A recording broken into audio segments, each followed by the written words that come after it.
Hürmetli vatandaş, bugünkü leksiyelerimizde başlayımız. Leksiya dese de Gazi Roza Washington'da sözdeyimiz. Bugün çizlağa 2021 yıl 5. ayının 18. günü. Bugünkü vaziyetin esas tünügün silagi bir leksiya sözlügen edik. Bunun yazma noskısı yetip geldi. Ben bugün silagi şu yazma noskısını leksiya kılıp sözleyime vatandaşlar. Mavzumundaq belki kelgüsü de hükümet hukuk yürgüzüdü. Belki kelgüsü de hukuk yürgüzüdü. Bir günkü siyasete çıkarıp taşlandı. Mavzulu haber 5. ayının 17. günü Fransa Halkara Radyo Stansı ve Tayvan Merkezi Agentliği tarafından ilan kılındı haber. Mındak başladı. Germaniyada 9. ayının ahırda parlament saylimi ötküzüldü.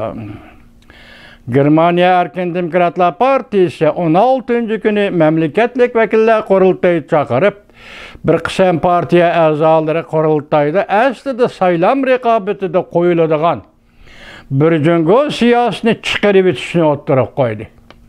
Yani saylam katılış programını çıkarıp bitişini oturup koydu. Bunun sebebi günkü rehberleri Hong Kong öktüçilerine bastırdı. Uyguristan'da Uygur ve başka asallık milletlerine etnik yoktu siyaseti kullandı. Tayvan'ı igellemekçi oldu. Bu sebeple görüşülgenden keyin bu teklif kurultayda makullandı. Germaniya Erken Demokratlar Partisi'nin kurultayda makullandı.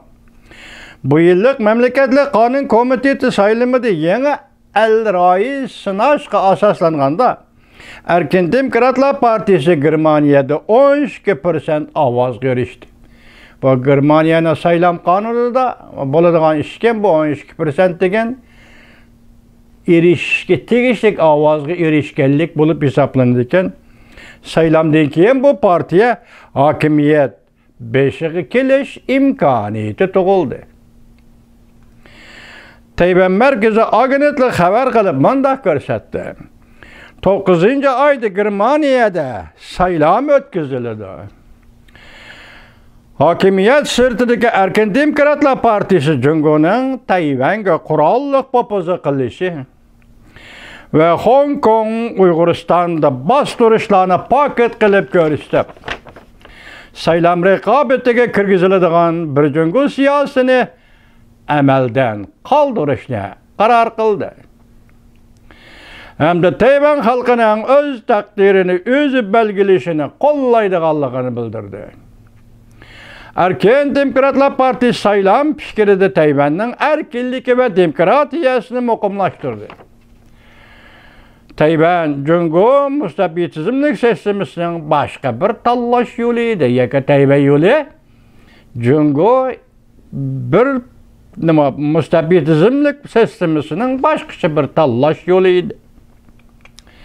Dedi ve Germaniya Avrupa İttifaqının Tayvan bilan bo'lgan aloqa munosabatlarini kengaytirishni taklif qildi.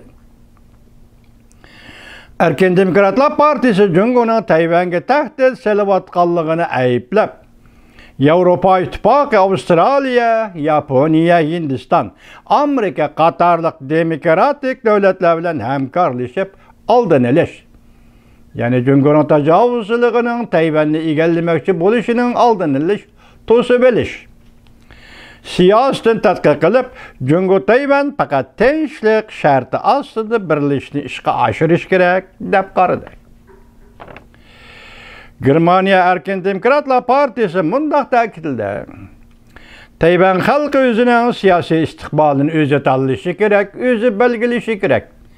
Barliq siyosiy ufqum, siyosiy iboralarning mantaqasi, ma'nisi mana shu yerda vatandosh o'zi tanlash. Bu tanlash tahdidga uchramaslik, bu tanlash zo'ravonlikqa uchramaslik, bu tanlash yani siyosiy tanlash suiqasdga uchramaslik kerak. Kelgusida Uyg'urlarning oldida shunday huquq, shunday erkinlik erish mumkinligi bormi yo'q?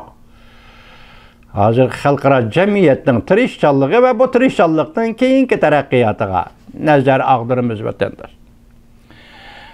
istiqbolini erkin belgileşi kerak. Tayvanning Germaniya turishliq vakili She Jiwi muxbirning ziyorati qabul qilganda mundaq ko'rsatdi. Erken Demokratlar Partiyasining Tayvanni qo'llash qarorining ma'qullanishi, qurultayda ma'qullanishi, Tayvan xalqining o'z taqdirini o'zi belgilashni qaror qilishi kishini xushal qiladigan bir xil muqimlashtirishdir. Bir jungo siyosati xalqaro tashkilotlarning Tayvanni chetga qaqadigan bahonasiga aylangan edi. Amdilikda vaqti o'tgan siyosat bo'lib qoldi, dedi Tayvanning Germaniya turishliq vakili She Jiwi.